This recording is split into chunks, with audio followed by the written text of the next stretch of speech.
All right, listen, okay? This is typically outside of my jurisdiction, okay? Outside of my jurisdiction, I never touch stuff like this, okay? Never. But I saw this and I became so passionate about it because I thought it was so absurd, okay? I thought it was so absurd that I felt like I had to.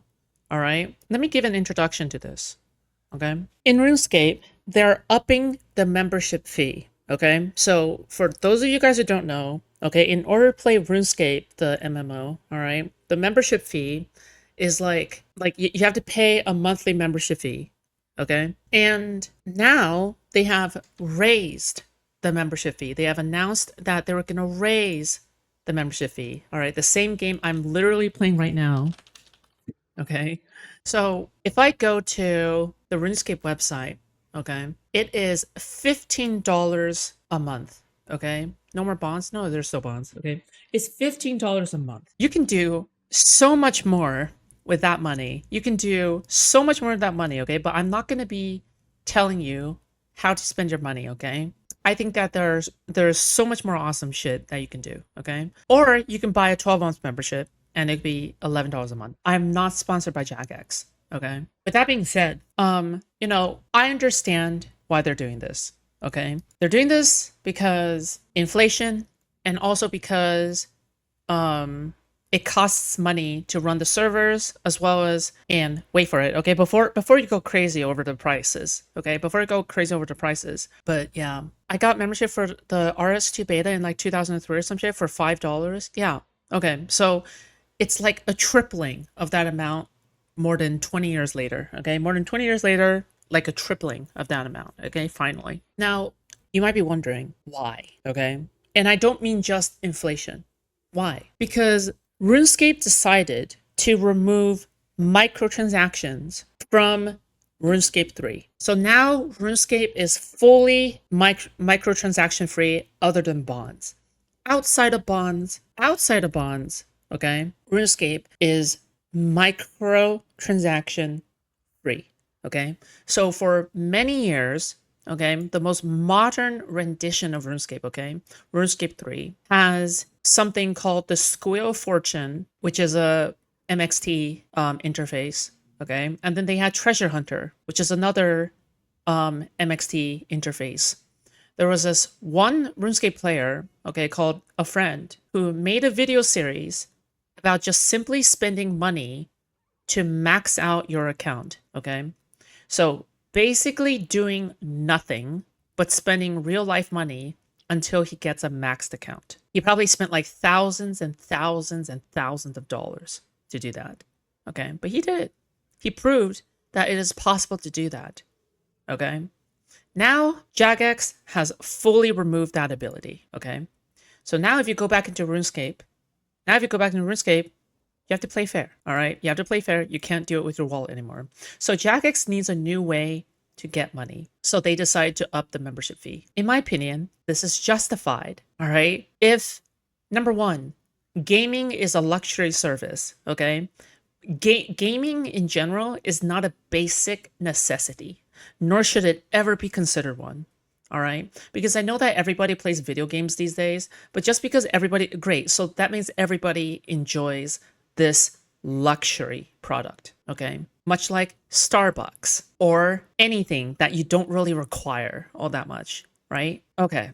So that's number one. Number two, all right, they need to find some way to keep up with inflation. Okay, that's number two. Number three, all right, if it doesn't work, then it doesn't work. That's it, right? Flabbergasted at the no microtransactions. Yes. So wait, you work at UBI, right? But yeah, so you understand how crazy it is because sacrificing microtransactions is like sacrificing 75% of the quarterly profits or 80% or 90% of the quarterly profits. Okay. That's what you're doing. Okay. When you're a company these days, and the modern gaming company will always have microtransactions because that's the meta. Okay. Otherwise, you fall behind in the market and you can't compete anymore. That's a big step to take. Okay. Massive step to take. Okay. And basically, this guy, okay, I don't even know who this guy is. I just happened across this video. This guy has gaming normies enter his chat complaining to him how Jagex have gotten capitalistic and greedy, which triggered the ever-living fuck out of me because I'm somebody who understands the full context of this situation. All right? I'm somebody who understands why this is happening and the fact of why it's justified that's happening, even though I'm also paying this. Okay, so to be very clear, I'm one of the paying customers behind this, okay? All right. And I'm not rich, so, you know, like... What are my thoughts on Jagex? Okay, let's take a look, okay? But this guy was spitting facts, all right? Can't you still buy lamps in RS3? No. Nope, you cannot. Nope. Yeah, this person named Josh Strife plays. Sorry for the long introduction, but because this is like way out of my purview, because this is way out of the political drama space, I have to take a long time explaining this, okay? Yeah. All right. It's increasing the membership price. I mean, if they're going to be removing the cash shop, they're going to have to find money somewhere else. As a player, I don't particularly like it, but as someone... Also, what the fuck? This guy looks muscular AF for a gamer guy. What the fuck? This is, by the way, this is not how the average gamer guy works, like looks, okay? Like, this guy... What the fuck? I'm looking at it from a business point of view. Jesus I kind of understand that they're going to have Christ. to. Obviously, nobody likes price increases ever. With things needing to continue to match up to inflation, it's an inevitable thing that's going to happen. I don't like it, but I can understand why. Why would they do that? Why would they increase the cost of membership? Because they have removed the microtransactions from RuneScape 3. Not all of them, but at least a decent chunk. I mean, from a business point of view, you just keep increasing prices until people stop buying stuff. You're saying RuneScape 3 is more free-to-play friendly now? In general, yeah. You still need to go and actually pay for the membership if you want access to all the game. You're surprised they would remove microtransactions. But I think they realized they would make more money without them, which is what most companies want to do. Do you know if this will happen to OSRS as well? Let me ask the Oracle. That's a maybe. I have no idea. Sorry. Jagex announced they are once again raising prices for OSRS. This now makes it more expensive per month than a WoW sub. As you now have experience of both, what's my opinion on the cost to value comparisons of these MMOs? Give your money to the thing you want to do. That's literally it. If you want to play a third-person WASD hack-and-slash style RPG that is also called World of Warcraft, give your money to World of Warcraft. If you don't want to do that, don't. If you do want to play RuneScape, and you think that the cost-value proposition with your own life and your own finances is worth giving money to Jagex, give it to Jagex to play RuneScape. Inflation exists, stuff will get more expensive. Value maxing if you want to. Obviously, as a player and as a consumer advocate... Good advice? Yeah, no shit, okay? For the record, I don't think this is, like, good advice. I think it's, like, basic advice. I miss the politics, but that's okay. I don't even know if there was politics. Thank you so much for your $20. I appreciate that. Okay, listen. Okay. Yeah, spend money on what you want to spend. I don't think this is like profound. I'm sorry. Like, I don't think this also thank you for your $20. I really, really appreciate that. But again, I just think it's absurd. Like, no one's when people complain about this, I bet a lot of the people who complain are not even playing RuneScape. Okay, so why the fuck are you even making a comment on it? Why? Nobody asked. Go away and shoo. All right? Shoo. Okay? Shoo. All right? Nobody asked for your opinion. Okay? Yeah. Musically, thank you again for the $5 now. I'm a guy. It's why I spend money here. Thank you so much for the $5. You don't even have to spend IRL money. You can just buy bonds. Yes, that too. Okay, although it would take you an extraordinary amount of time. Okay? But yes, you can technically play completely free and buy a membership as a free player. I'm not joking. As a free player, you could farm GP, which is the currency in the game. Okay, you can buy a bond, which is essentially their premium currency. Okay, the super premium currency. And then you can use that bond to buy 14 days of membership and then use the membership to farm more GP to extend that membership really easily. Okay, bonds are now under 100 million. Okay, before you say, oh my god, that's so much. The inflation in RuneScape 3 is insane. Okay, don't worry. All right, give enough time, you will get that much. Okay, so you don't even need to spend a single dime on RuneScape, actually. Okay, aren't bonds like less than 1 bill? No, it's less than 100 mil. Okay, I'm pretty sure. Bonds used to be 6 mil. Yeah, but then it corresponds with the economy.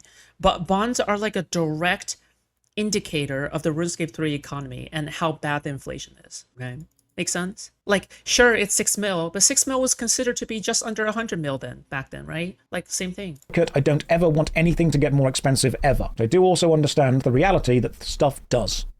I cannot decide for you where you should spend your money. If both of them were extremely similar, then yeah, sure, having the cost-value analysis is a good idea. Like if someone said, hey, should I play World of Warcraft or Runes of Magic, which is basically exactly the same game? Thoughts on the RuneScape membership price increase? It sucks that prices have to go up. They always will do because that's capitalism. But what I do think is, I think if Jagex is going to make RuneScape any more expensive, you should be able to have... My bro is a big RuneScape Classic player, and yes, he mocks you Foodshops whenever he sees you play RuneScape 3. He has been talking about this whiner since this announcement's a $1 increase. Wait, what do you mean, this whiners? Like, he's been whining about it, or has he been talking about the whiners? Multiple accounts under one Jagex account.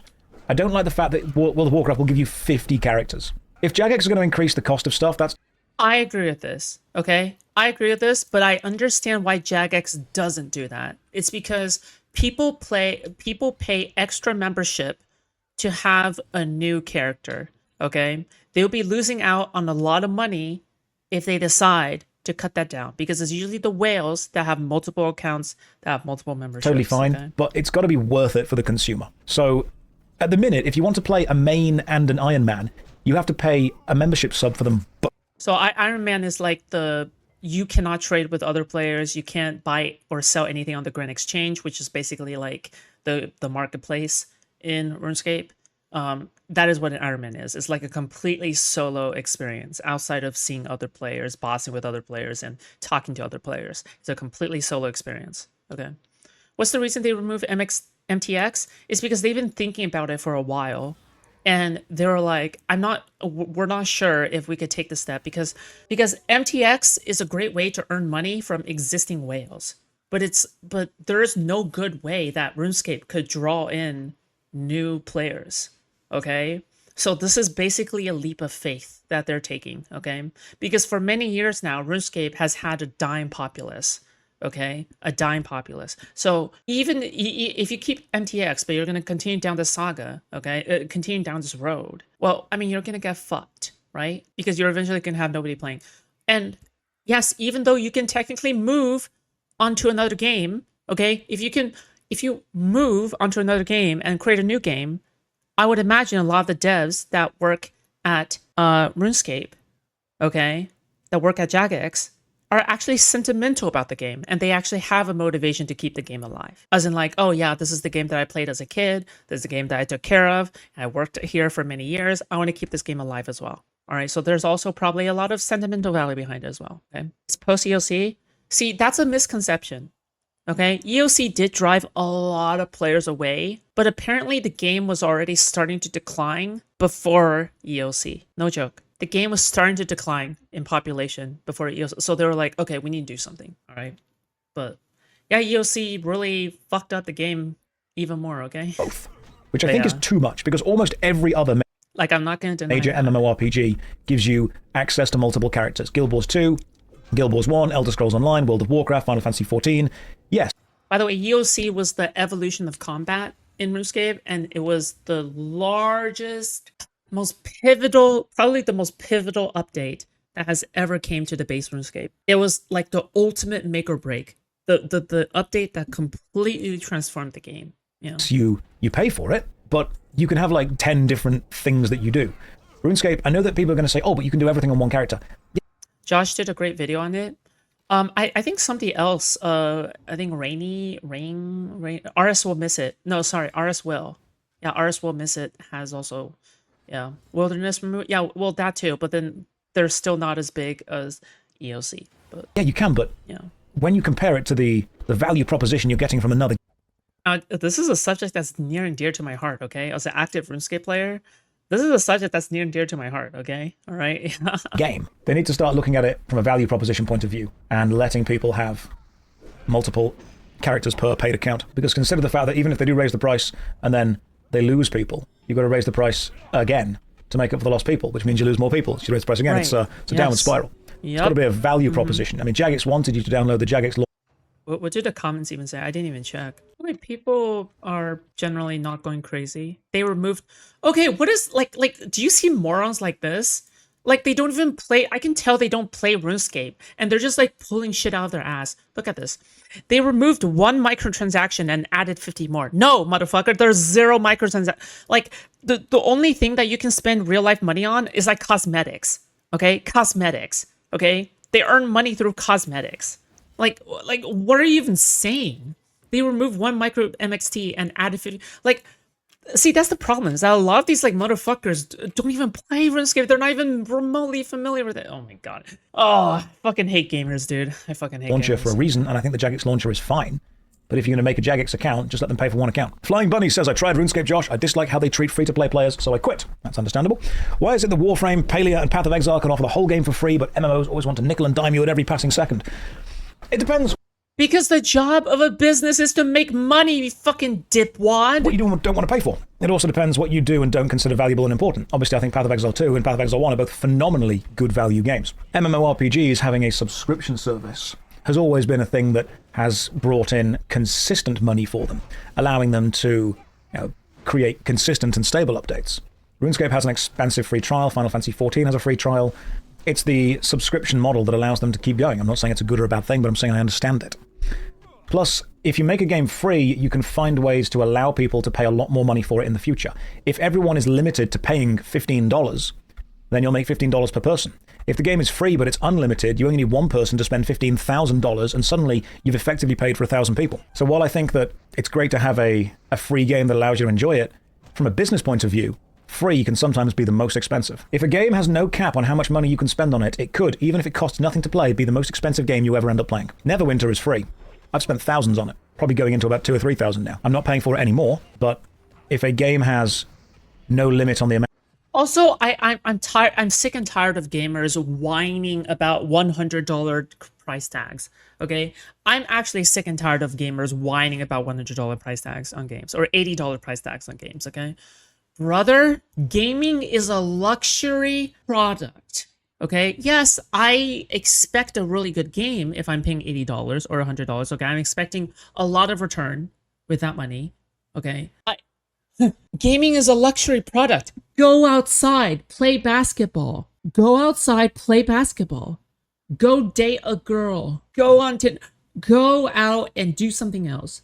Okay? Because gaming is a luxury product. Okay, moving along. Okay, I'm already pissed. Amount of money you can give it, someone with way more money than I'm already losing my mind. I can't get through this video. I'm already losing my you mind. will give it that much. If a game has a limit on the amount.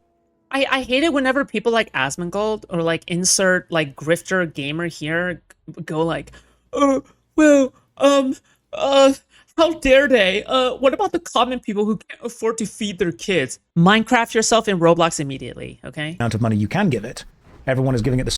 Like you're telling me like the millionaire, billionaire, like you're telling me like the millionaire streamer is complaining about prices and advocating for the common gamer when you don't even know how to play Arc Raiders because you suck so much at gaming? Give me a fucking grifting break. Okay, all right, I've had enough of your lies. Okay, sorry.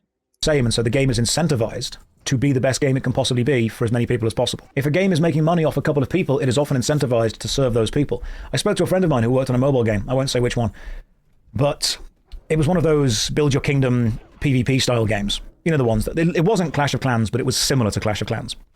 And he told me that every end of month, the vast majority of their income came from about 8 to 9 players. Not 89, 8 or 9. Now, the game had tens of thousands, but it was 8 or 9 people that were spending the most money. And so that makes perfect sense. That's how it works in gacha games. That's how it worked in RuneScape before, okay? Look, just so you know, RuneScape is giving up some of the most loyal, wealthiest players, okay, to try to grow their player base. Okay, that's a massive sacrifice. That's a massive sacrifice. Okay, like the top 10 players, okay, the top 10 like spenders on Treasure Hunter are probably really loyal as well. Okay. What they would often do is they would look at updates that would serve some of those people and harm some of them, and they would push them out in that order. So if player A was winning and player B was second place, they would push out an update that actually helped whatever strategy player B was going for, only slightly, which would encourage player B to. Also, yeah, I mean, people don't want to hear this, but if you're a player who plays for free, not only are you a leech on server resources, but you're also krill for the whales, okay? You're krill for the whales, all right? You are the point of comparison that is used to make whales feel like they are overpowering you, okay? You are a tool. You are less than a thing. You're less than dirt. You're lower than worms, okay? You are a person that is used as a metric for whales to feel powerful in comparison to, okay? You're worth nothing, okay? But that's what you get for spending 0 and sapping up like server resources, okay? You take the run on the lowest run of the fucking caste system of RuneScape, okay? A lot of people don't realize that MMOs need to make money to keep the lights on. Yeah, exactly. Yes. Fuck. So correct. To spend money to help the strategy work, and player A would then fall into second place, and then they would be encouraged to spend more money to get back into the first place. Sorry. And then next patch it would be like, hey, we've rebalanced this and this and this, and the rebalancing was actually to make sure that the players at the very top 8 or 9 were actually cycling through who was in first place consistently, because they knew that the person in first place was going to be the one that spent the most money to stay there. Why do they do that at this point? They can just hire devs to make a game. It's not about winning. It's about others losing. That's the most important thing. People forget that. It doesn't matter that they win. Others must lose. They were profit maxing. I mean, if you had a business... That's where I got the steak from. Yes, and your business was just I will say I'm stealing a the video steak. game, and you had like a couple of people that were spending the most money. Because now that he mentioned it, it makes perfect sense. It's very important that people get to see that you are spending the most money and doing well. But remember that every game does this. Every business does this. You want to incentivize people. And I saw this happening years ago. So Magic the Gathering used to do these things called buy a box promos. Now, buy a box promos were normally a special alternate art version of a card that already existed. And the very important... I love that he's getting covered by Foodshops. He's made it. What are you talking? This guy has over 200,000 subscribers. Important thing about this, these buy a box promos. Buy a box means like a whole booster box, like 36 booster packs. If you buy a box, you get, for example, I think Innistrad had the Grave Crawler. If you bought a box of Innistrad, you got it. No, Dark Ascension had the Grave Crawler, Innistrad had something else. But the important thing was they were not mechanically unique. So even if you didn't get the buy a box promo, I just watch him because he's handsome. Are you bi? which was just for visually showing off, you could still go and get the actual card And sounds smart. Is it because he's British? mechanically from somewhere else. But there was a specific promo I remember called, was it Sunsong? It was either Sunsong was one of the first to do it, and then there was a blue card that ended up being a time warp style effect. You guys in the chat, you'll have to work out the blue card for me. Nexus of Fate, that was the one. Nexus of Fate. The only way to get Nexus of Fate... Have you seen his Asmongold parody? He parodied Asmongold. What? ...was by... Wait, does Asmongold hate doing him? the promo. There was another Minotaur one that was a... If Asmongold hated him, I will become a fan, okay? It was a creature, but it wasn't very good. People didn't really care about the Sunspeaker Minotaur because it was crap. But as soon as I saw the Minotaur one, the Sunspeaker, come out as the first mechanically unique buy-a-box promo, I thought, right, cat's out the bag here. Now this has become a problem. When Nexus of Fate, which is a good card, became almost a meta needed card, we suddenly realized that Magic the Gathering had at that point gone full pay to win, which I think is a shame. It's a real shame. So when you say, why do people design stuff like this? The thing is that it makes money. Imagine that you are working on a business. The biggest fear of some rich people is being in a situation where their money does not give them an advantage. That's very true. That is very, very true. Some people see the money they make as something that should have an advantage in their lives. Now, if you did not have a lot of money and you come into a lot of money, you normally have a slightly more grounded understanding that not every situation in life will be solved by throwing money at it. But if you've been brought up in a situation or a kind of a family life where every... By the way, okay, just so you know, there will always be aspects in RuneScape that no amount of money can buy, okay? Sure, you get to, let's just say you get to buy bonds, okay, and get yourself to the best in slot gear for one combat style, okay? But it takes, the combat in modern RuneScape is so complicated. Okay, the thing that is so different about RuneScape as an MMO compared with other games is that RuneScape runs on a 0.6 tick game time. What that means is that RuneScape is effectively a rhythm game. I'm not joking, okay? It's like Dance Dance Revolution. I've joked time and time again that RuneScape is like Dance Dance Revolution because RuneScape operates on 0. Which means that in between ticks, if you click on a tile, your character will only begin to move to that tile on the next tick. That's what it means, okay? What that also means is if you do actions fast enough, you'll be able to do things on a single tick. Now, that is both a blessing and a curse. the reason are my discontinued items worth anything? So 100%.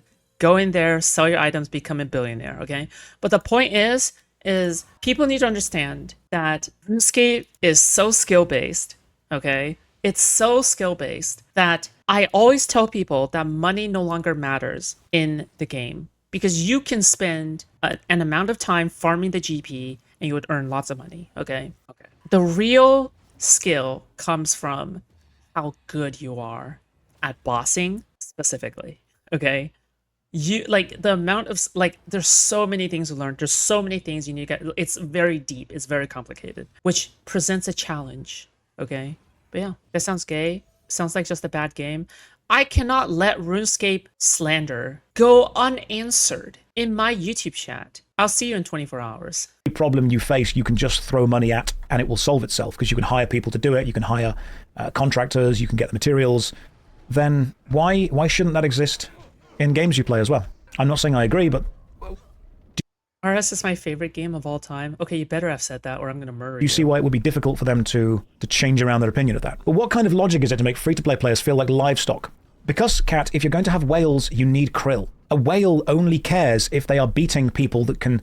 By the way, dude, no one is forcing you to become livestock, okay? You're the one choosing to play the game, so you're the one that's going to be livestock, okay? You choose not to pay, so you're going to be livestock. It's really as simple as that. It's so stupid. Like, yeah. See the fact they are being beaten. In order to attract a whale, you need to have an ecosystem built around it. Meat on the bones of free-to-play players. Yeah, they absolutely are. The game slowly withers and you know what? If the game fucking dies because they didn't do it right, if the game fucking dies, then that's on them, okay? Because overall, people don't like to be krill, okay? And then there's too many people thinking that they're krill, so the game dies out. Then let it be. Then let it die out, okay? Nothing more complicated than that, okay? Either you choose, but from your perspective, the only thing you get to decide, okay? The thing that you have freedom over is whether or not you even play the game in the first place, okay? implodes, and the devs aren't surprised at all. Okay, whales and krill. Is that a common analogy that gamers use? No, only the term whales is whale and dolphins are commonly used. Dolphin is like an occasional spender, somebody who spends a little bit at a time, but it's not like a massive spender. Whale is like top spender. Yeah, people who spend thousands and thousands of dollars typically. Because for them, it was never a super long-term thing. It was quarterly. Would be a sad day when RS shuts down. I'm actually shocked that RuneScape is still around. Like, how long has RuneScape been around now? Almost 30 years. I did, like, I'm thinking in my head, okay, Mud came out in 1999, right? That's almost 30 years. 27 years, to be exact. Quarterly profit. Sometimes the reason that games are given out for free, and you said yourself earlier that you like playing the free...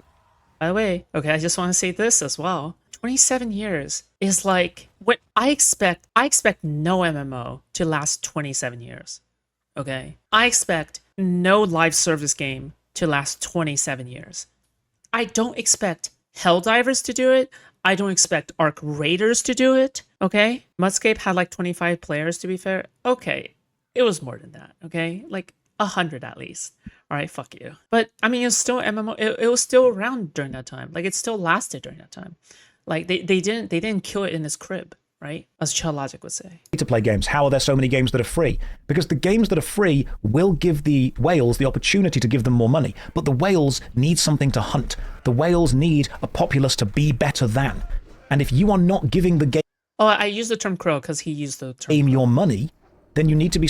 And I was like, that's genius. Supporting the game in some way. And the way you are supporting it is by being that populace. That's what it is. If you are not supporting them financially, you are supporting the game socially by giving the whales an incentive to support them financially. Why are they called whales? Because they spend a huge amount of money, and whales are just very, very big creatures. If you imagine the ecosystem of an MMORPG as an ocean, you will have a lot of very small fish and a couple of massive fish. And a whale will spend more money than hundreds, some cases thousands of other players put together. There is even a great video on YouTube called Whale Hunting, or Hunting the Whale, which is about mobile games trying to target rich people. So normal players are really krill. They really are, genuinely. Like if there was an open world PvP game that allowed you to spend real money to have an advantage, it would only work if lots of people didn't. Why would you take my And a few term? people did in order to get the advantage and stay winning.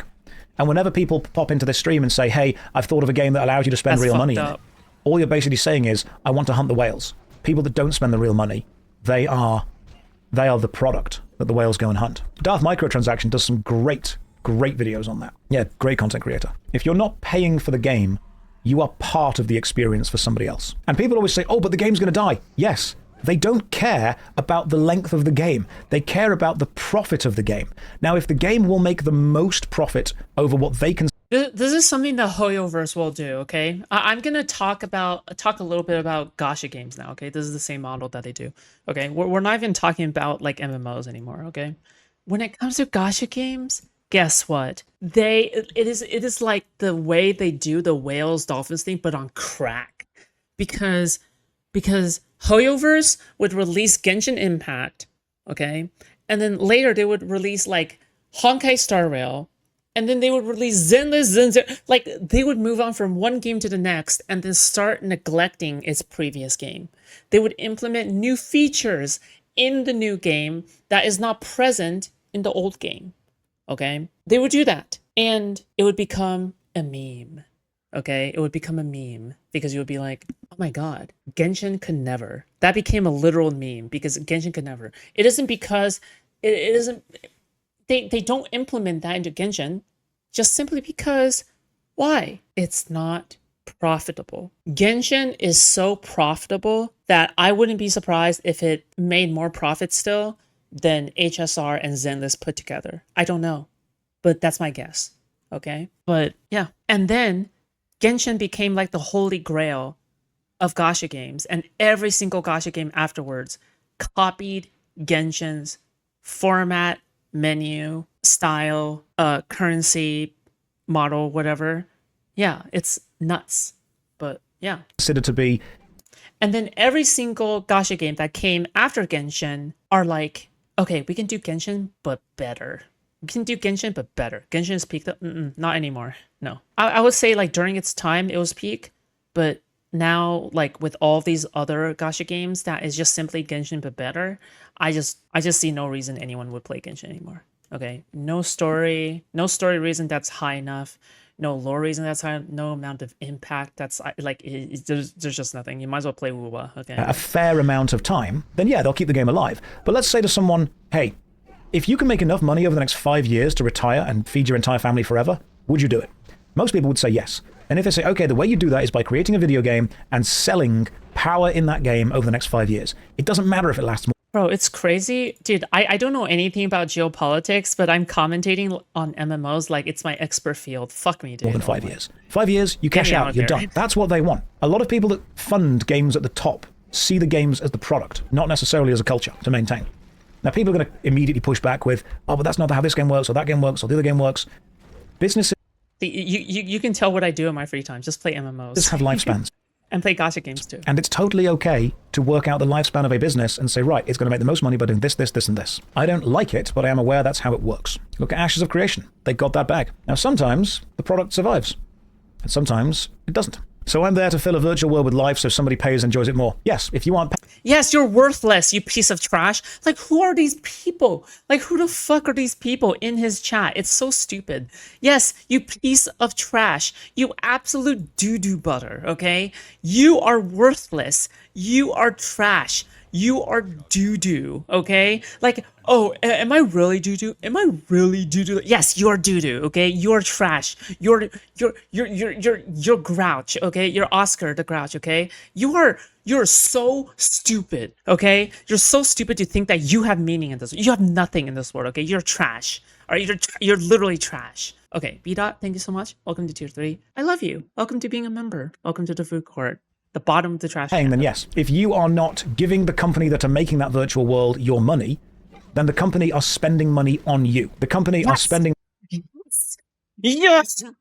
money on keeping the servers up for you. They're spending money on... Sorry, I'm Canadian, but here are some of the money I made off RuneScape for you. Thank you. I appreciate that. Wait, what? Here's some of the money I made off RuneScape for you? Wait, are you saying that you just real world trade? You accessing that. It's not free for them to provide that. But your presence there will be a net gain for them because someone, somewhere, is spending money. You are a bit player in the main story of somebody richer, if that's what you want to look at an MMORPG as. So one of the reasons that I don't mind games with a subscription cost and very little else is the fact that everyone suddenly then becomes the focus. Now, I'm not saying that Ashes of Creation was or wasn't mishandled or a scam or anything like that. I think there were many different layers and many different elements that did not work together with that entire product. But I think what's important to remember, and this is a discussion I've had on cash shops before, you will design a business to focus on the customers that give you the most money. If you don't, you're a fool. Now, if those customers are millions of people paying $1 a month, cool, you're going to focus on keeping them doing that. If you are going to focus on one person giving you $1 million a month, yeah, you're going to focus on that one person. Ultimately, I made thousand. Oh, Jesus. Oh, you're one of these guys. Oh my God. Okay, I won't tell anyone, okay? as a business, you will look at where your income comes from and say, right. You made thousands? Or give me more. Come on. Thousands? That's our focus. Now consider this. Imagine that your boss tells you to put a cash shop in the game and sell a health potion. If that health potion in the cash shop is completely irrelevant, like it restores basically no health, you can get a better one in the game super easy, super quick, all that jazz, then no one's going to buy it. Therefore, it might be in the cash shop, but yeah, no one's going to buy it. It'll make no money. If anything, you've wasted time putting it there, designing it there, holding it there, doing the back-end code for it. So in order for something to be in a cash shop, you have to, on at least some level, incentivize someone to buy it. There's two ways you can incentivize somebody to buy something from a cash shop. The first way is you make the thing in the cash shop better than anything else currently in the game. The second way Kaya, place. Bad Kaya, place. Is you start to make the game worse. If you have a health potion in a cash shop, the point of that health potion is to be purchased. How do you make someone buy it? Well, Holy fuck, bro, fix your mic. What? What do you mean? Me? What? You make it better than any other health potion in the game. You make it heal more health, you make it heal faster, you give it effects that don't exist. You make everything reduce your HP. Bro, he had a dog in the background. You start to include mechanics in the game that actually can't really work. Have you seen the clip of Afroman's trial arguing about whether he actually fucked the cops? No. Can you save it for tomorrow? Can you post it in content suggestions? Why are people going like, have you seen this? Have you seen that? Go to my server and post it and put that shit into content suggestions. It's not hard, okay? Just put that shit into content suggestions. It's not hard, okay? Why are you going into my chat where you can't even post links and you're like, oh, have you seen this? Have you seen that? Get out! Shoot! Unless someone has that health potion. You start to design for that health potion to be a thing that you expect a player to have. You make the mobs hit harder. What that means is you are then changing the design of your game to favor the people that have spent money on it over the people that haven't. And at some point you get to a point where you can kind of just brute force your way through the game by having those items. So in Neverwinter Online, there was an item called the Scroll of Resurrection, where if you died, you could just get back up. And then there was an item in the cash shop called the Scroll of Mass Resurrection, which means if your team died, one person could use one Scroll of Mass Resurrection and your entire team got back up. That does mean that there were some bosses that we beat by just having 7 or 8 Scrolls of Mass Resurrection and brute forcing the boss to be able to get the items the boss. This is literally Spiral Knights, okay? You can buy like fucking... You can buy Sparks of Life. And then whenever you get downed in like a fucking shadow dungeon or some shit, you can just like, I don't know, you can just do some shit like that. I used my GG trading skills with Chessie and her guild. Why not move to IRL trading than a house? Then bet on Trump winning in 2016 so it snowballed? aka pump and dumping my bad? Wait, what? Oh, bro. Okay, you're kind of a villain, right? Like, I feel like you're kind of a villain. But you know what? I don't judge. Whatever, man. That's your life. Dropped to gear better to be able to go back and kill the stuff. But the Scroll of Mass Resurrection cost about $3 or $4. Do you think they designed bosses to wipe the entire team pretty easily to incentivize the purchasing of Scrolls of Mass Resurrection? Yes, of course they did. Yeah, I said I was a villain earlier. Okay. I mean, you became a member, so whatever, man. But like, you know, it's okay. We don't know each other personally, okay? So we're fine. They absolutely did, because most of the endgame bosses had mechanics that, if not Scrolls of Mass Erections done perfectly, would wipe the entire team. And then one person on that team could be a hero by resurrecting everyone. And it only cost $3 or $4 and you got to be a hero. Which means suddenly not only are you making the game harder to play, you are then allowing people who spend money to be a goddamn hero. That's what it is. So when people say they don't like playing games you have to pay for, they prefer free games. Free games have to make money somewhere. And sometimes the way they make money is just cosmetics. I like how Path of Exile does this. I think Path of Exile 1 and 2 have very fair cash shops, because they are just cosmetic things. I think that Guild Wars 2 starts to skirt the line slightly and gets into the bit where actually you are at that point just selling advantages. I think Elder Scrolls Online, having the subscription which gives you the pocket, the crafting bag that allows you to carry way more stuff, That's how that works. I noticed, and when you start noticing that games are doing these things in order to make you spend more money, we call it a dark pattern. Chris Wilson from Grinding Gear Games has a great video on his YouTube about this. A dark pattern is any decision that has been made to prioritize taking your money through the game. Is it earthquake? No, I'm just shaking a leg. I'm sorry. I have very restless legs. Instead of making the game better.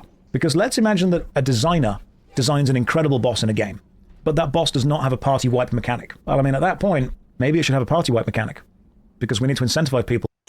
In RuneScape, you can't just pay IRL money to revive everyone, which is why, like, when it comes to endgame bosses on high-end rages, which means that you can adjust the difficulty on your boss for better loot, that's why there is no such thing as microtransaction revives, okay? Like, you are effectively bound to your own skill, okay? But yeah. To buy Scrolls of Mass Resurrection. What if MMOs were forced by law to have only one type of monetization, like either a sub or a cash shop, but not both?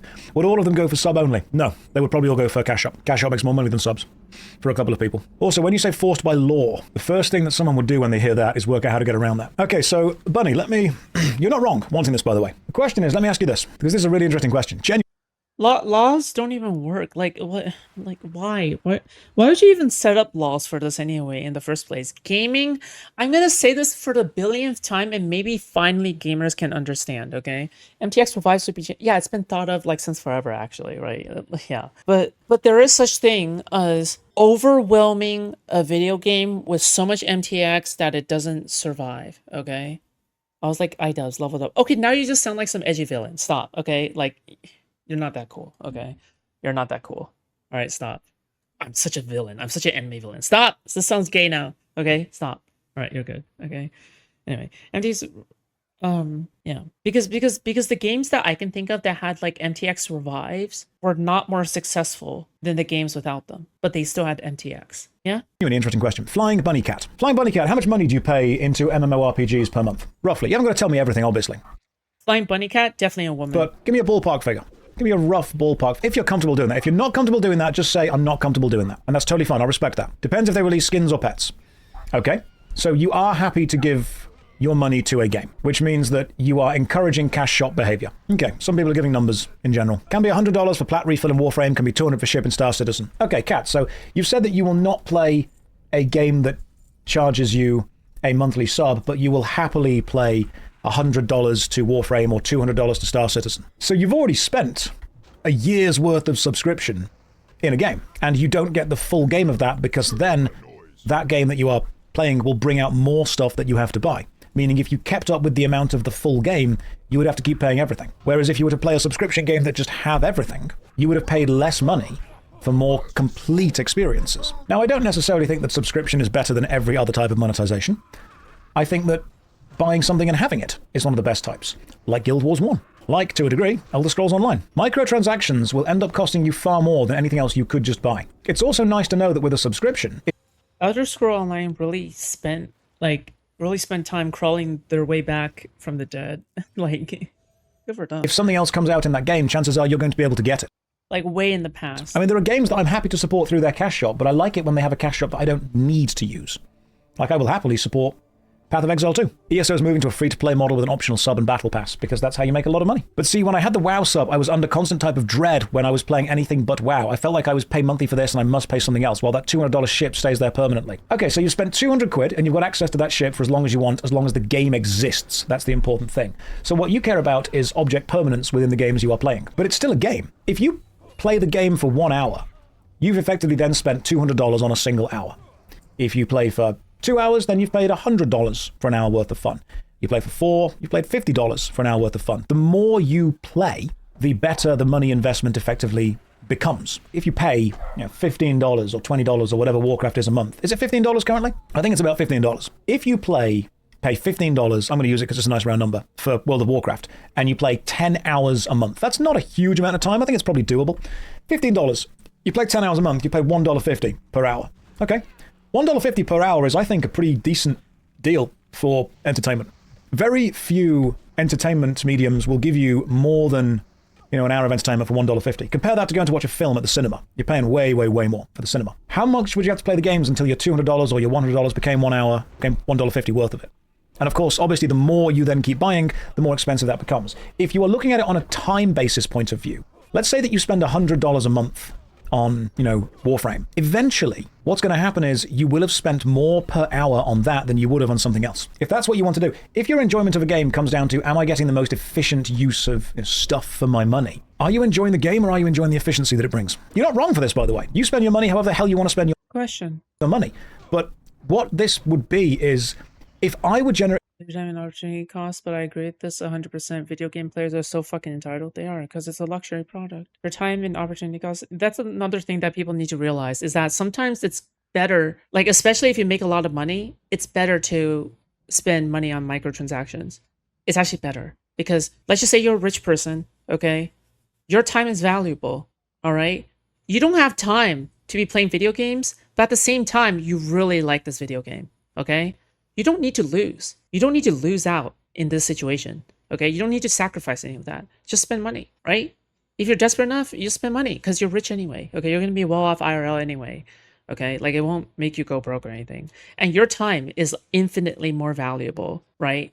Like, fuck. If someone with as much money as Elon Musk spends a bunch of money on RuneScape and then goes and... I mean, hold on. In fact, no. There's already a real-life example of this. Why the fuck has Elon Musk basically paid other people to play his Path of Exile account, right? Exact same fucking thing, right? If I were creating a game, I would love you as a customer. Like, you are the ideal customer. Someone who is going to...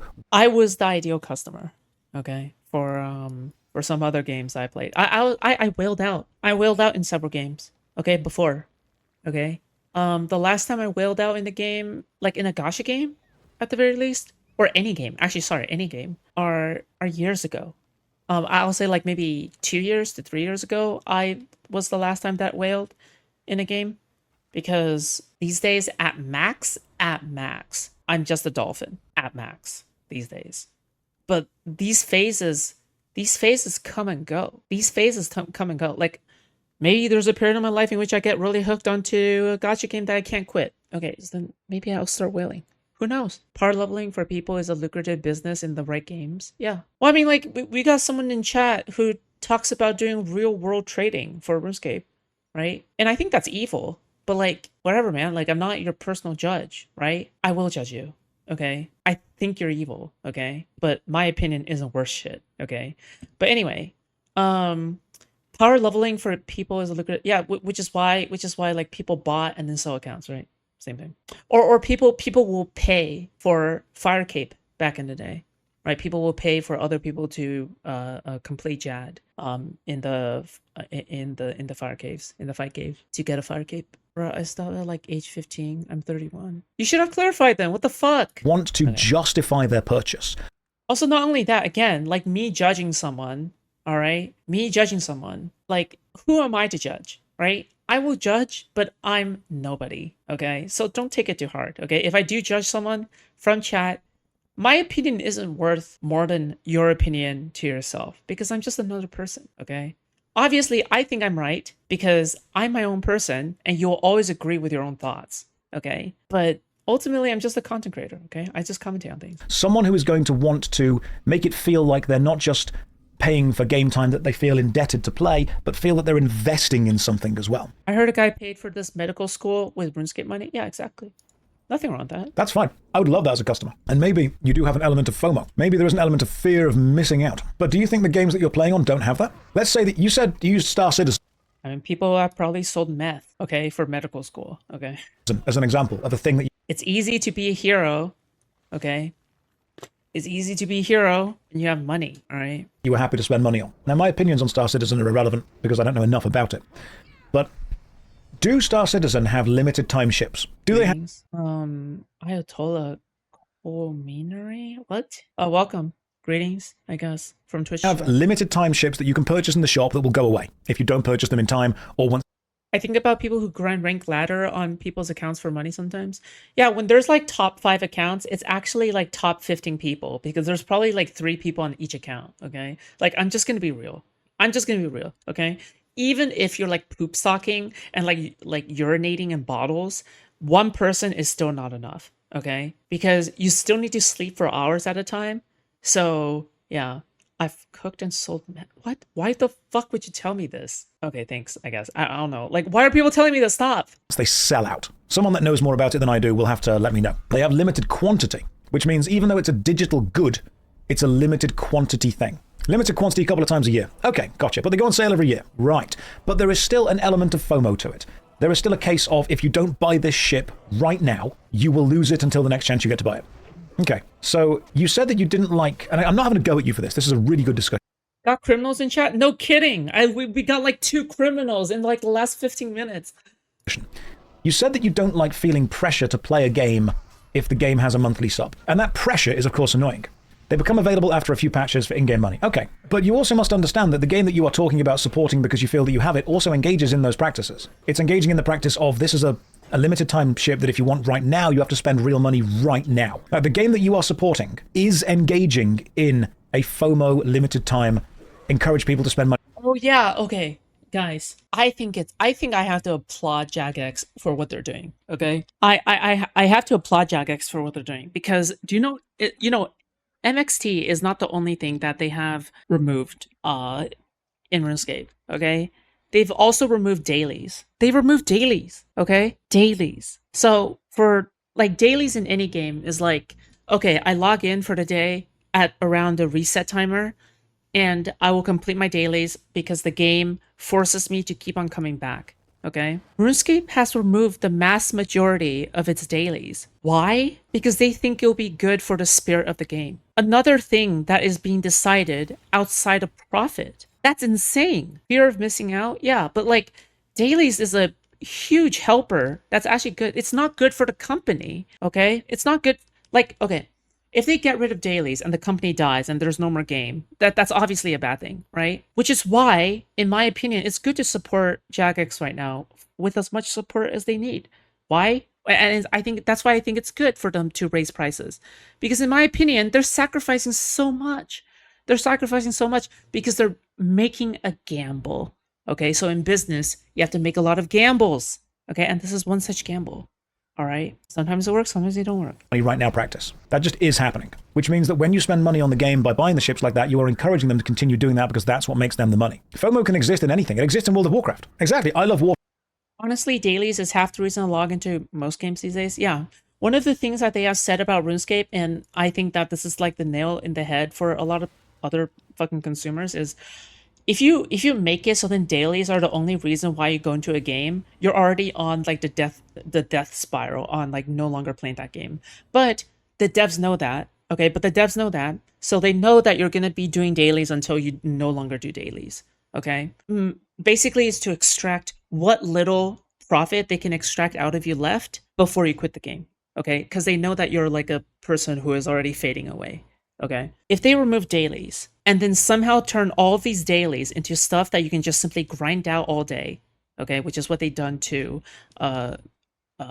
Crashing Stars events, okay, which is like, it was originally daily, now you can just do them all the time. It happens like every 4 hours or so. But like, but now there's no longer a daily limit. You can just do it. And it's massive XP, okay? Though they nerfed the XP rates a little bit because obvious reasons, right? But now you can just do them ad infinitum, okay? There's no such thing. So you don't need to log in anymore. You just don't need to log in anymore at around the time in which there's a daily reset. You no longer have to force yourself to do that anymore, okay? That's what that means. You no longer have to rearrange your schedule around that. Basically, it's a quality of life. It's a quality of life change that all companies could do, but they choose not to do because it's more profitable. And if you choose not to do it, it will be a business disadvantage, okay? But it is a quality of life change, 100%, because a lot of people will get Reaper tasks, okay? Like that's one thing that, you know, people do in this game. I haven't checked with Reaper tasks. I don't know. I haven't checked with that recently. But it's easy to find a party to boss together with at around reset time because a lot of tasks get reset around that time.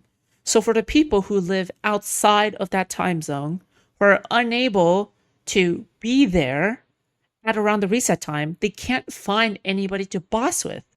Nobody. There's nobody there because everybody gets their bossing done at around reset time. Okay. You guys get the gist of what it means now? See, that's the cool thing. Okay. That's the quality of life change. That's good. It's good. But it's a risk. Okay. It's a risk you have to make, and it could kill your game. Okay. You have to be careful. All right. But Warframe as well. I think Warframe is a great game. by the way, okay. There are games out there who have been so lenient, so generous to its players that it killed the game, okay? That it killed the game. It has happened before. People don't like mentioning these because these are like antithetical to like what consumers want, right? Which is like everything. They want more things. They just like things. They want more things. But there are examples out there of companies having games that are just essentially like bye-bye, all right, because they're too generous. Okay, it's happened before. However, it does, of course, and it will happen again. Engage in FOMO. So when you say that you wish there was one type of monetization, that would just be whatever makes the company the most money, not necessarily whatever serves the player base the best. Because when those two things align, great. When they don't, that's when you get the bad stuff going on. If your thought I just hope removing MTS doesn't financially ruin the game. It is a massive risk. I don't know if they have shareholders to answer to. I can't imagine it'll go well if it affects the game's revenue, which is why they're upping. Yeah, but that's also why they're upping the membership cost, because they have to make up for it somehow. But that's massive. That's just massive. Okay, but yeah. But having a panic attack because it's Sunday and you need to sell turnips and animal, and you nearly missed the deadline builds character in Animal Crossing. Well, yeah, but that feels cucked. Can you imagine putting onto your Google Calendar like MMO events? Do you know how gay that sounds? Do you know how much of a loser you sound? Like when you're forced to do that? You know how much of a loser you sound. Okay, you know. Okay, when you have to put that onto like a Google Calendar, you're like, okay, on this day, this update will drop. So remember to log in and roll on this banner. Yeah, that sounds cucked as shit. Okay, you feel like a loser. Okay, instead, why not make calendar events around social activities like bossing in an MMO?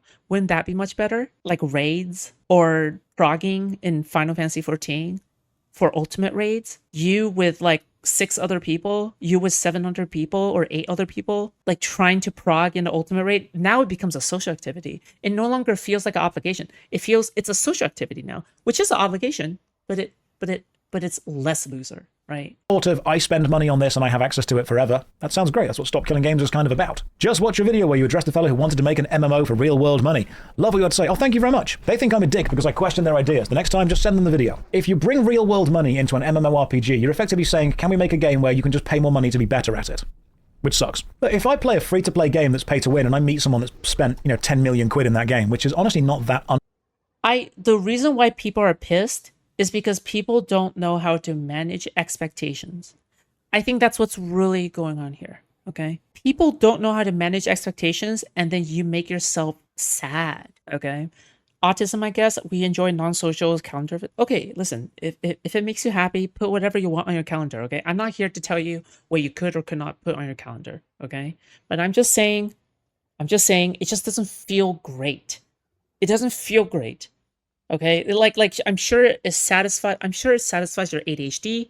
I'm sure it satisfies your autism. I'm sure it satisfies your OCD.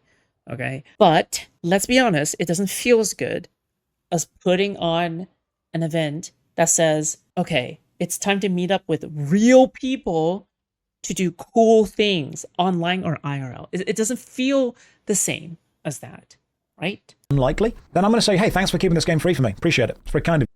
I just realized the reason why I'm so passionate about this is because I never talk about this shit on stream.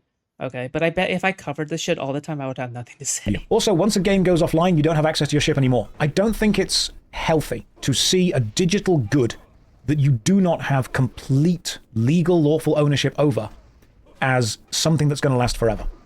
It will last as long as the people who pay for the servers keep the servers up. I mean, the entire point of the Stop Killing Games initiative is to say, hey, when... So when you purchase something, it isn't just, oh, I own this indefinitely. It's, I own this indefinitely until the service ends, okay? That's what that means, okay? So manage your expectations. It should never just be, this is my legal right now to own this. No, right? Please tell me poop stocking isn't what I think it is what you think it is. I'm sorry. These go down, can we please have a way to continue accessing them? Do I think targeting whales is exploitative? Depends how you target them. For the record, like, have I ever seen poop socking before? Not really. Okay. I don't even think it's easy to do. Like, nor do I think it's efficient. So I can't think of like losers in their basements even doing it. So I don't think it actually happens. But people joke about it. I think that people have a human nature and a human need to want to be seen as elite. I don't know, I like when anyone talks about what they're passionate about. Maybe I'm weird. No, anybody likes that. Everybody likes that. Okay, if it means a lot to you, then you should do that. But I think that it's just kind of cucked to put things on a calendar when it's like a daily or like a weekly or something. I don't know. It doesn't feel right. To want to excel, to want to show status. If you were to say, hey, this MMORPG game is going to feature a special pirate ship that is fully made of gold and only 10 people in the world will be able to have it, and it costs, £100,000, but it doesn't function mechanically differently to any other ship, then you are giving people the chance to spend money to show off, which I kind of think I'm okay with. If they say, hey, this pirate ship is also going to have twice the armor, twice the damage, twice this, twice that, and will be almost impossible to beat for anyone that doesn't have it, then you're offering the chance for people to pay money to win, mechanically, which is different. I do not mind people spending money on cosmetics. I'm not a fan of games that lock the coolest looking stuff behind money, but I get why they do it. And this also comes back... I think cosmetics are literally the most welcome form of MTX. But that's an opinion that most people share. Okay, he definitely has the minority opinion. Okay, like I'm actually surprised. Okay, this guy actually has the minority opinion on this one. Okay, but yeah, I think that I don't know. Back to the idea earlier. You know when I said if a game has a potion in the cash shop, they have to build the game around incentivizing people to buy the potion? Well, if the game has the coolest looking stuff in the cash shop, then by definition, the stuff you can get by just playing the game is not the coolest stuff. Which means that then the designers and the cosmetic designers are incentivized to keep the coolest stuff away from the regular players. So do I think it's okay to exploit people? In this case, whales within the gaming industry? I think a business is going to tap into any element of income that it can find. And if you're going to tap into elements of income that you can find, then... Look, there are games... Look, I'm just going to say this for the 50th billionth time, but yeah. There are games that have failed because it had too much microtransaction and you have to pay for every part of it, and so it lost its player base. And then there are games that have failed because it was too generous and it gave too much away to the point where nothing feels valuable anymore. Both of these games exist. It's all about finding that happy medium and knowing who your crowd is. Okay? At least doing it in a non-mechanical way is the kinder of these ways to do it, in my idea. Yeah, even if you don't pay for it, you're paying for it, in a way. If someone wants to say, hey, I'm going to spend more on this thing because it's permanent, as opposed to I'm going to spend less on this thing but it's less permanent, then consider this. Let's imagine if you knew what that amount was going to be. Would you then feel less pressure to play? So let's say this. Let's say that you could buy a lifetime pass to an MMORPG for £10,000. It's a lot of money, but let's say that you could do it. £10,000, lifetime pass to any MMO you want. All content ever will be yours. Then let's say that another game brought out a single purchase that cost £1,000. And then next year, another purchase that cost £1,000. And next year, another purchase that cost £1,000. After 10 years, if the game that has the single purchase has stayed online, you will end up spending more money on that other game. You like monthly subs, cancel it whenever you stop playing. Absolutely. And later they removed it because it was too good of a deal. Absolutely. But, I mean, Bunnycat, you've been excellent at talking about this, by the way. I don't want you to think you're being, belittled or not, respected and listened to, because the way you choose to spend your money is your money. You're not wrong for having those opinions and thoughts. But consider this, guys. $15 a month is a different amount of money to different people in relation to how much money they actually have. Let's say that you don't want to spend $15 a month on something because you then feel pressured to play it. Whereas some people could spend $15 a month and not even notice it's gone. And if they jump on for an hour or two, yeah, cool, great. They enjoy it for an hour or two. That's it. That's good. That's all they needed it for. And some people would play $100 to $200 for a pixel spaceship because they have $100 to $200 spare. If you don't have a huge amount of money spare, you're going to want to feel that the money you are spending is being invested. Why do people spend their money on a fucking Tesla or a fucking BMW or a fucking, like, again, this is what luxury products are, okay? Stop thinking of video games as basic necessities, you fucking basement dwelling losers, okay? They are luxury products, okay? In something long term, not something that is short term and could potentially go away. But if you have tens or even hundreds of thousands of pounds or dollars in your bank account spare You know, you've got your mortgage paid off, your rent paid for. $15 a month, you're not going to care about. So you have to work out what you do and don't care about, the amount of money that you have got. All resources are, relative. So when you say that you don't want to play a sub MMO because you feel pressured to play it, I'm sure some people probably look at their bank statement at the end of the year and see a year's sub for a game they haven't even played, which to them they might go, oh, I should cancel that. Or they go, you know what, that game was fun. I'll just leave it. I can afford to spend 150 quid a year just keeping that option available. That's the difference in people's lifestyles. If you have an ongoing subscription for WoW, you've spent just shy of $4,000. That's cool. That's Josh with OSRS, and we all know it. Yeah, it is. I've kept an active old-school RuneScape subscription online the whole time, just in case I need to log on and get footage. Also, why are you spending the money if you don't want to play it? Because you might want to play it, but you might also have stuff come up in your everyday life that takes your... Why spend money on insurance, right? Like, it can't... Like, these people are so fucking stupid. Okay, they're so fucking stupid. Guys, this is like the average brain of the average consumer, okay? This is like... Why does Hutch even like these people? Dude, these are the people that you're trying to appeal to vote blue in the next midterms, really? People with this level of intelligence? People with this level... Like, these people would spend money on car insurance, okay? Why do you spend money on car insurance? Or why do you spend money on insurance if you're not going to end up getting into a car accident? It's just in case you get into a car accident, you fucking moron. It's just in case you do run into an issue, you fucking moron. All right? That's the entire point. Why do you keep spending money on, like, old school RuneScape? You're not going to play old school RuneScape. Because you are retarded. Attention away, but it's also not the amount of money that you want to stop going out.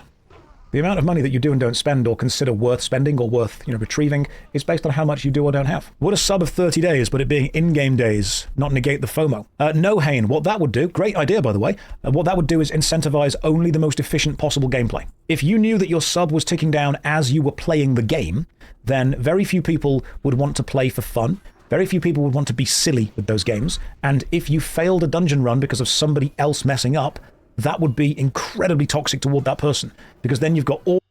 And then your game would fail, because everybody would be fucking each other up, and people would no longer play the game because it's no longer fun. All right? If subscription timer only counted down based off of how efficient you can utilize, like, if you can buy like 100,000 ticks in RuneScape, okay, for insert money here, then people are going to be incentivized to play as efficiently as possible and no longer play for fun. Goodbye, right? Foodshops, are you going to play Crimson Death? What is that? What is that game? All of those people hating the fact that their in-game time has been wasted by someone failing, making a wrong mechanic. I know that the time in game here is effectively costing and ticking down. But because I've paid for my month in here, I also don't particularly care. You're going to have the people who want to min-max everything because then they're incentivized to do so. And that is the danger of that. And whether that's right or wrong is based on your own personal circumstance. Seeing a clock ticking down will only go up. Like right now, I'm playing Darkest Dungeon 2, but in the background, I'm AFK mining in RuneScape. I will probably not be AFK mining in RuneScape if I knew that every tick counts. If I knew that ticks were running out of an hourglass. All right? In RuneScape. If membership worked that way, I would not even have RuneScape open. I would only have RuneScape open when I am bossing in the most efficient manner possible, right? But yeah. If money is thrown at it, even if the sub is around €5, perhaps it's hard to explain, you're a bit of a nut. Bunny, you spend your money how you want to spend your money. You've given a game $200 of your own money for a virtual shit. I'll tell you what is the best way to... Wait, what is it again? In a game that isn't... Oh, shit. I thought I was going to say shit. I wish people would have the mindset to say, well, they raised the price, and so I couldn't afford it anymore. I feel like it's no longer worth my money, so I stopped and I quit, right? I wish that was the explanation that people went to instead of, it's all the devs' fault. It's always the devs. Kermit, Minecraft, and Roblox immediately, please, okay? No one in this world is going to miss you. Fully released yet, might not fully release, and other people can buy a better ship than you by spending more money. So they can give themselves a bigger advantage over you by just dropping more money on it and beating you and making your ship effectively irrelevant.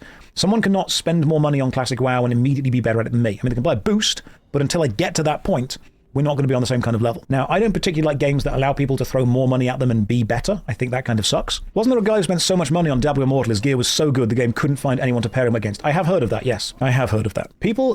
Imagine if you get unsubscribed from the US economy. I wish... See, the thing that would be kind of different there is that the US economy is feels more like a basic necessity here thing, you know, like that feels a lot more like a, oh yeah, this is a basic necessity. Spend their money on what makes them feel good. What makes them feel safe and supported. And with some people, that is a video game. I spend money on Limbus because I want the anime and the 3D game. See, that's worthwhile money, okay? Chances are you already have your perfect mirror dungeon and refraction railroad team, okay? You don't need to spend money on another team after you get your vampire blood fiend team, okay? Why do you need another team? You can just win every battle, all right? But hey, you know, do as you will. All right, whatever makes you happy. That they want to keep forever because they see that money as an investment in that game's future. An important way to look at a video game timing is you've already spent the money. It comes down to habit and incentive. It does. It really does. But Bunny mentioned the fact that they have purchased ships in Star Citizen, which means that surely now Star Citizen is incentivized to keep selling bigger ships. Do I think there was ever, say, a set margin in a game where it was like, if we sell a 20,000 of potions this month, we keep them in the shop, and the result was... Oh, tell that, dude. People spend thousands of dollars on anime women, okay, in gacha games, like me, all right? And people will still sit there and shame sex work. Brother, you're not even paying for a real person. over. I think that... You're not even paying for a real person, loser. You have to also remember that they're not actually selling potions. It doesn't matter. You don't need to sell $20,000 of potions.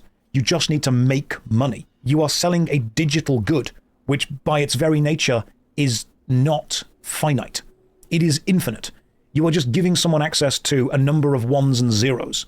The only reason that there are a limited amount of anything digital is to create a level of FOMO, fear of missing out. You can have a limitation on physical things because you have... I can't believe RuneScape is like erasing its FOMO. That's wild. To actually make them. But when they say, oh, there are only 100 of these digital things... Actually erasing its FOMO. Why? It's because you need someone to give you money, and the idea of feeling exclusive means that people give you money.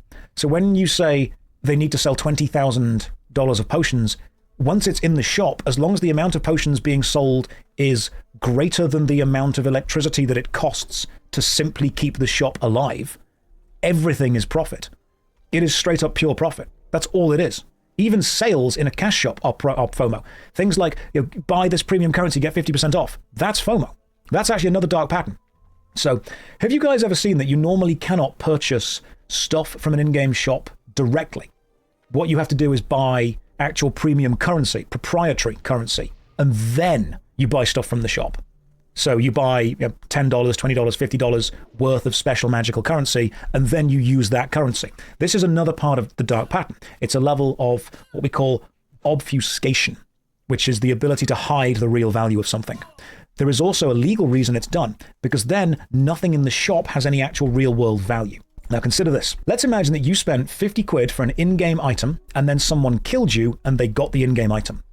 You would feel a little bit bad. You might even feel like they'd stolen it from you. You might think, oh, wow, I've spent 50 quid, I've got this in-game item, someone killed me, they've got it, I've lost that, I'm going to sue this company. They've stolen that from me. That item had value. And some courts may agree. But let's do this. Let's add a layer of obfuscation between this. That did happen, by the way. That happened in RuneScape. Let's add a layer of obfuscation. Let's say that you have to purchase 50 quid worth. Sorry, what'd you say?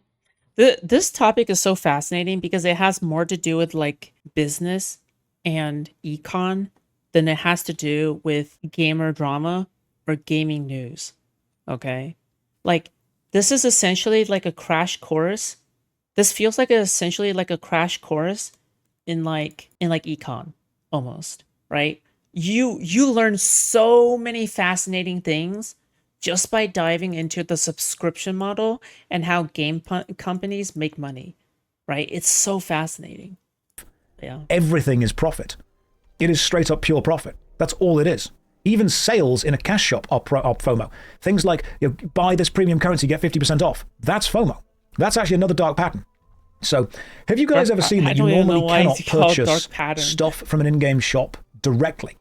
What you have to do is buy S10 actual World premium 39. currency, proprietary currency, and World then 39. you buy stuff from the shop. So you buy $10, $20, $50.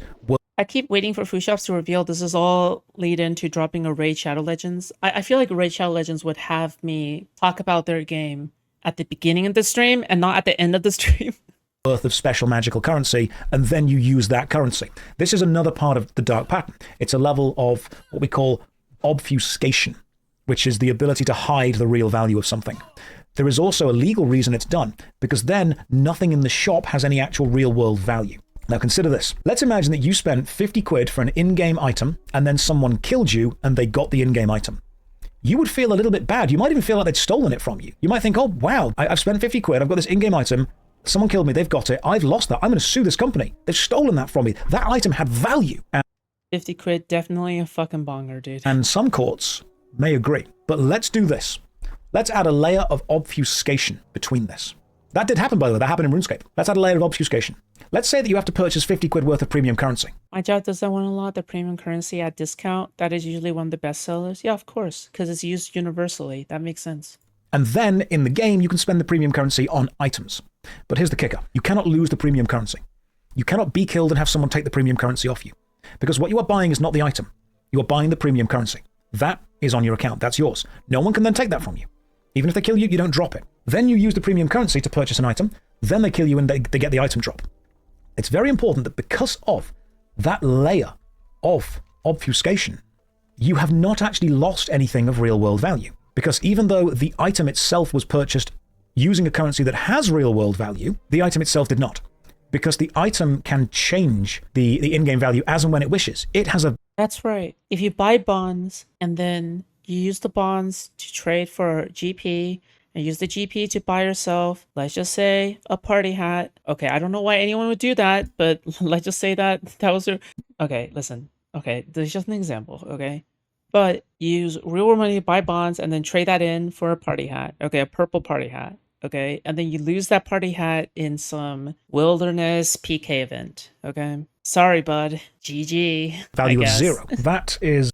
Why do you think this is why for premium currency you can't trade it? You can't. There's no transaction rate to buy premium currency. This is why it's only one way. You can't this is why you can only use premium currency to buy common currency, but you can't use common currency to buy premium currency, right? The reason why this is the case is because it doesn't open companies up for legal liabilities. Okay, it helps protect the company, and I would do it too. Okay, if I ever had to design something, I would do that too, because there probably is also a bunch of BS players who try to BS me and trick me into thinking that something unfair happened. Okay, I'm good. Okay, I wouldn't even want to deal with that. Okay, that is the kicker for it. Now, what you can also do. So first of all, what you've done is you put a layer of obfuscation between the actual purchased item and the in-game item. Are you saying this has happened? Yeah, why do you think in games you have to buy stuff like gems or gold currency or diamonds, and then you spend those on the in-game things? Because what that means... My opinions line up exactly with this buff muscular dude who talks about MMOs, okay? I just keep winning. Is you... If I'm so wrong, why do all the hot people agree with me? Are not spending real money directly on things. You are spending real money on a proprietary premium currency like Mickey Mouse Fun Bucks, which can then only be spent in a certain place. This is why when you see games having sales and they're like 50% off premium currency if you buy now, it doesn't matter. The premium currency costs them nothing. The items cost them nothing to make. It's a digital good. They just say that you do or don't have it. Those things have no value. You're just giving them that and they're giving you that. And now let's make it even worse. The more distance you make between real... Foodshops buy arc? Bro, it doesn't take a buy person to see that he is clearly good look. It's like looking at a fucking muscular wrestler man and you're not even attracted to him, but you can tell that it's like looking at Pierce Brosnan, James Bond, and you're like, I can't tell whether or not he's good looking or hot. I only like women. I can't tell you. Dude, straight men obsess over straight men in a very gay and homosexual way, okay? Where do you think the red pill comes from? Actually, that's a bunch of gay men obsessing over straight men. Real cash and premium currency, the more layers of obfuscation you add.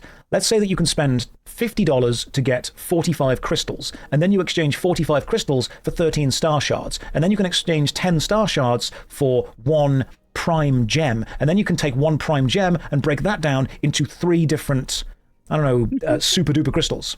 How much money is a super duper crystal worth? You could probably reverse engineer it and find out, but you're not going to know off the top of your head. And that's by design. You're like, okay, Now I don't know how much this is worth. And then you spend 2 super duper crystals to get a special item. But notice how I said 2 and not 3.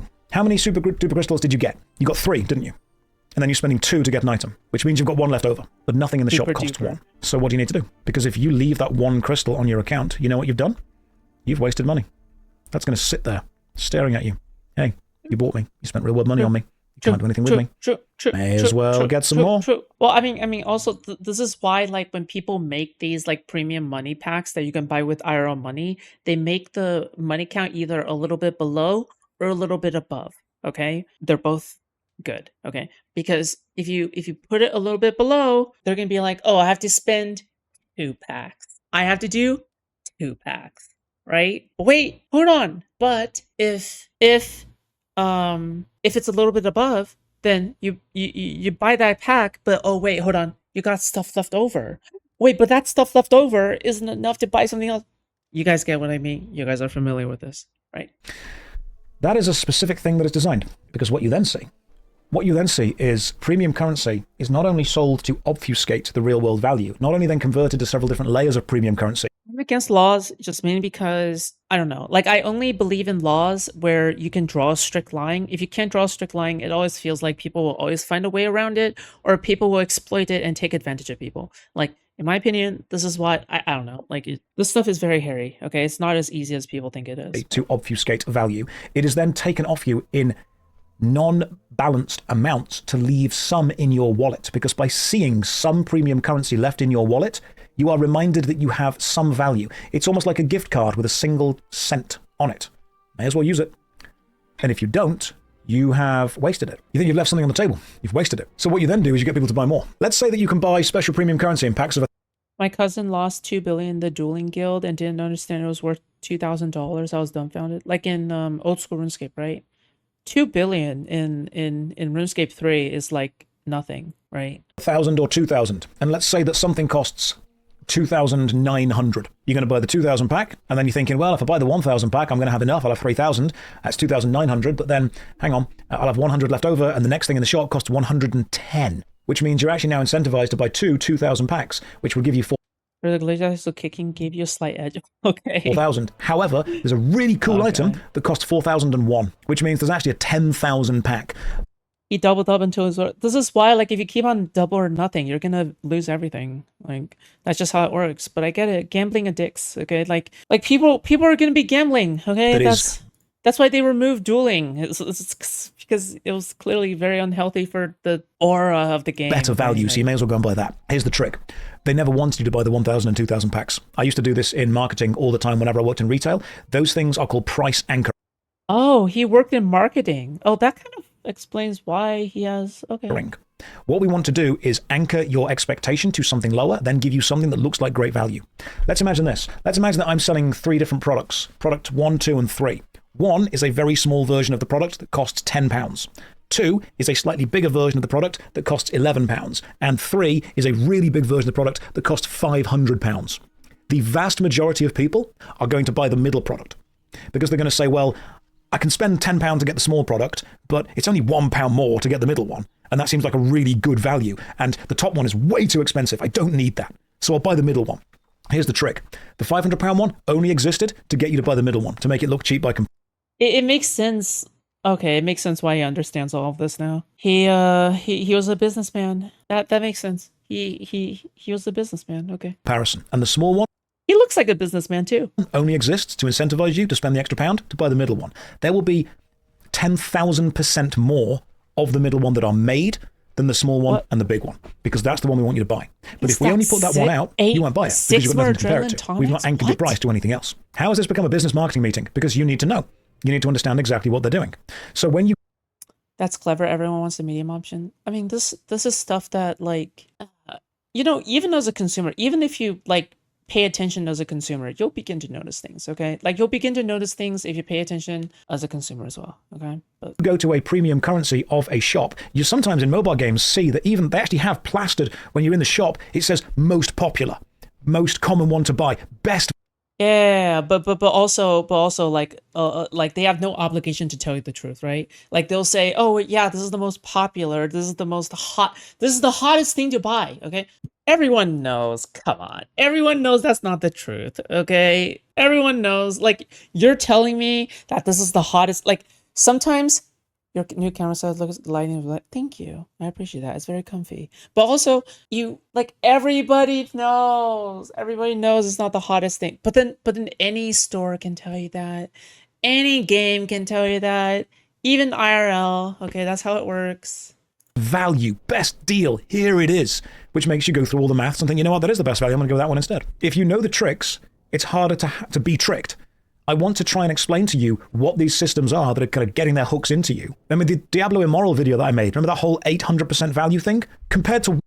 I'll tell you what, okay? Knowledge is power, okay? Knowledge is power, okay? When you know about the full extent of things, right, as the way that he's explaining it to you, when you make a decision, nothing can surprise you anymore, okay? When you see something or when somebody else does something, nothing can surprise you anymore, okay? People take advantage of your lack of information. Do not let them do that, okay?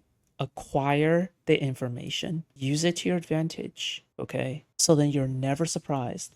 You know, one of the biggest things in business, okay, is to have stable growth, okay? Have stable growth, be consistent, and have things be expected. Never have things be unexpected, okay? When you have all the information, everything becomes expected.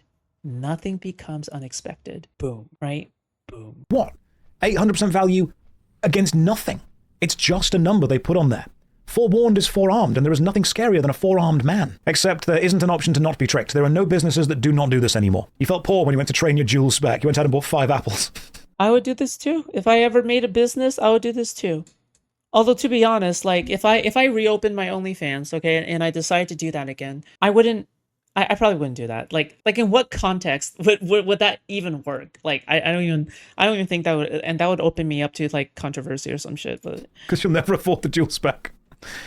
Yeah, anything that says popular choice or best deal is always that. Marketing is a fascinating thing that I do a hell of a lot of. And because I've worked in so many things that needed so much marketing, you end up learning all the tricks. I could do an entire lecture on dark patterns. In fact, I might even do my entire TED talk on that. I might just sit up and go, right, listen, this is 15 minutes about how you're being nickel and dimed in games. This is a full-on dark pattern lecture. Let's go. Chris Wilson knows way more about this as well.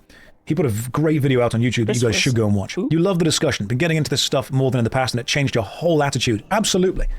In order to work in business, I think that they found like more psychopaths in business. I mean, for very obvious reasons, but yeah, psychopaths in business. All right. Yeah. I gotta use risk premiums and chance of collision. Jesus. Okay, give me more money. You're clearly rich. Give me your money. It's important to know what you should and should not support. I'll tell you one thing that irritates me about this all the bloody time. So many people say to me, well, why don't businesses just do this? As if it's the simplest thing in the world. Businesses do. Asmongold. Oh, what the fuck was that? Okay, I was like, so I thought somebody joined, left, I don't know. That was weird. Dude, this is why like people like Asmongold are like literally talking out of their asses, dude. Like they don't know anything that they're talking. They know nothing. They don't even know anything they're talking about. It's so stupid. Oh my god. What makes them the most money over the longest period of time. No. It's not that he's stupid. He's like. He's being dumb on purpose, okay? Like he's like actively like obscuring and lying and with the least risk. Now sometimes the way to make the most money is by taking a huge risk. Sometimes it isn't. I've lived 30 years. How have I done so much in such a short time? I've asked a lot of people a lot of questions, and I've been very lucky. See, he looks good at 30 years, but if a woman ever hit 30 years, suddenly they've hit the wall, okay? And they no longer look good anymore. But men, they hit 30 years and it's like, oh my god, he aged so well. Sorry, just pointing out something of the patriarchy, just real quick. To do a lot of